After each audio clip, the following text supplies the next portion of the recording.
and make dua in that house, because that house is a place where the mercy of Allah Ta'ala will be, that those who have a wedding at home and they have a mahfil enough.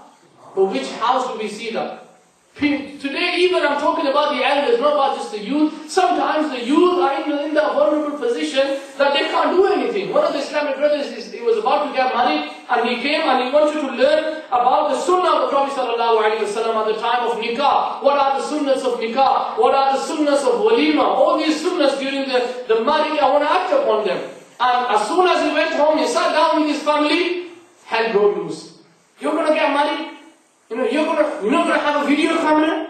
You're not going to have a music? What kind of wedding do you want? We're going to have a wedding. We're not going to have... There should be music. There's no music. And he phoned me up and he goes, please, Medina, help me. He goes, if I do not accept all of what they say, my dad has threatened me to kick me out of the house if I don't get married according to his wishes. Can't I do that? Where are you going to go? That's how serious and how bad things are. My dear Islamic brothers, and where does all that come from? Modesty, haya. Why is it? I'm just going to be really making you think. If someone, if a girl and a boy are doing something wrong just outside our house, just outside your door, if they're doing something wrong, how would you feel? You'd probably go up and not even tell them, and you start hitting them. You swear at them, you do everything just to get rid of them. Do we not have a double policy? That something which is happening outside our house, we are trying to get rid of that, but the same thing is happening inside the house. When we turn on the television, those who watch Islamic programs, alhamdulillah, but realistically speaking, what do we see at home? What do we see at home? Let me tell you just about a young girl. How our children are really vulnerable at home. When you leave your children, and if they are baligh, and you leave them at home with all the weapons of the shaitan, you left them at home. Imagine, will you ever leave your children at home with a gun? Will you ever leave your children at home with a big bomb in the house? You won't leave them at home. Even if there's fire lit inside the house, you're probably going to be scared that they might do something wrong, they might burn themselves. So you turn the gas fire off, so that they don't burn themselves. But my dear Islamic brothers, by leaving these weapons of the shaitan in our house, well, we are making our children so vulnerable. Let me just mention one waqia, which Ameer-e-Ahl-e-Sunnat, he says that a young girl who wrote this waqia, she says that we had a television at home, a black and white television at home. And my dad, we got a good job, we started having some money at home, and we bought color television. And then, one day, my dad brought a satellite system at home. And she says that I went to school, and my friends at school, they were talking about a certain channel, that if you turn that channel on, then you'll be able to see these pictures, or these sex appeal pictures at home. And that young girl, she says that I went home with that in my mind, because the shaitan had the grip of her now. The shaitan was telling her to do all these kind of things. And she says that one day I found the opportunity. And I was at home, no one was there.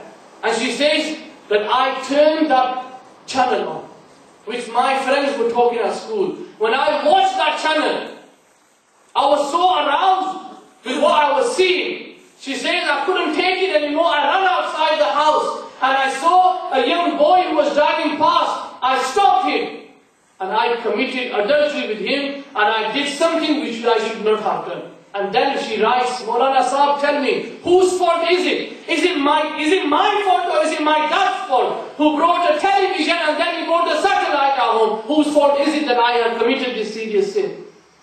Now, my dear Islam brothers, I'm asking all of you as well, whose fault was it? Well, that girl, she was vulnerable. She was growing up.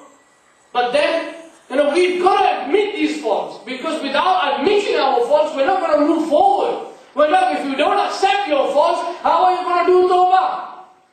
And then, with our young brothers who are sat here, who are growing up in that kind of environment, Like I said before, you will never ever want to see that kind of image or even happening in reality outside your door. But all these things may be happening in our own homes.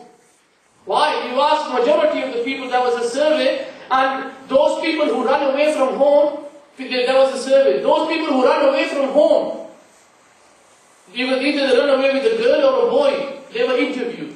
And in that interview, they said that why we ran away was because we fell in love with a girl, or the girl fell in love with the boy.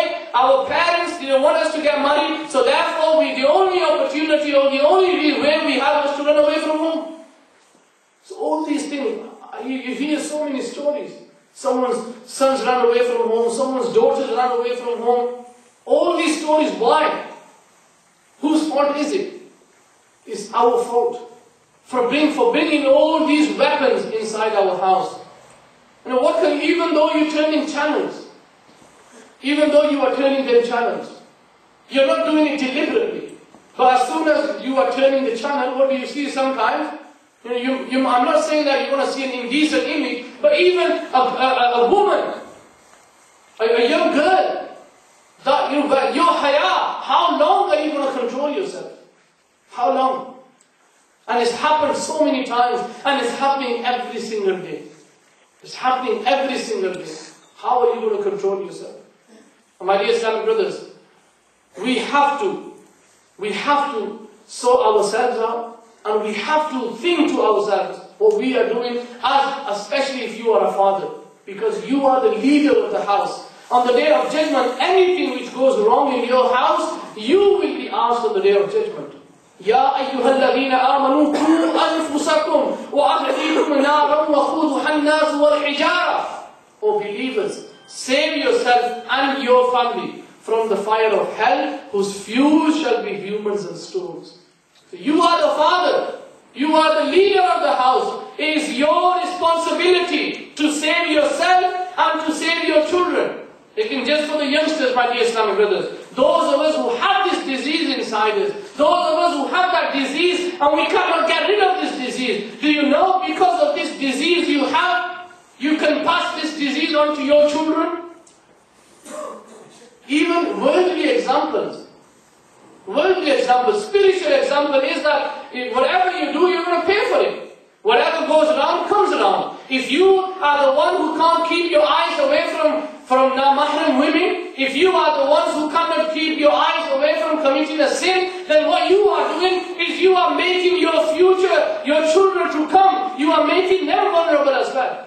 And a father and a mother who keep themselves away from these things, then inshallah that will pass on to their children as well. There is a story. An old man, he felt ill. And he was the only one who was the bread earner in his house. He had two young children and a girl who was about 18 or 19 years old. She was young. One day, the father, he felt seriously ill. He couldn't go to work and there was nothing coming at home, no income. The children were going to sleep without anything to eat. One day, their elder sister, she couldn't see her brother and sister going to sleep without eating anything. And she couldn't take that. She couldn't take the suffering these two little children were going through. One day she decided that whatever happens, I'm going to go out there and I'm going to earn the money. In any way it is. She put clothes on, perfume on, and with the wrong intention, she walked outside. She went outside, and from top of the end of the town to the bottom end of the town, she kept walking. No one looked at her. No one was bothered with her. She came back home late night, and her father, who was waiting for her all day, he said to her, "My daughter, where were you? Where were you? I've been looking for you all day. I was really worried, where were you?" And she puts her head down and she says, "My father, this is what I went out for. I couldn't bear my brother and sister going through that hunger. They were going to sleep without eating anything. I couldn't take that. I couldn't take that suffering. So therefore I made an intention that I want to go outside and I'm going to earn that money. Whatever it takes, I will earn that money." And she says that I was all day, I was walking from one end of the town to the other end of the town. Oh my father, no one even looked at me. And the father, he smiled and he says my beloved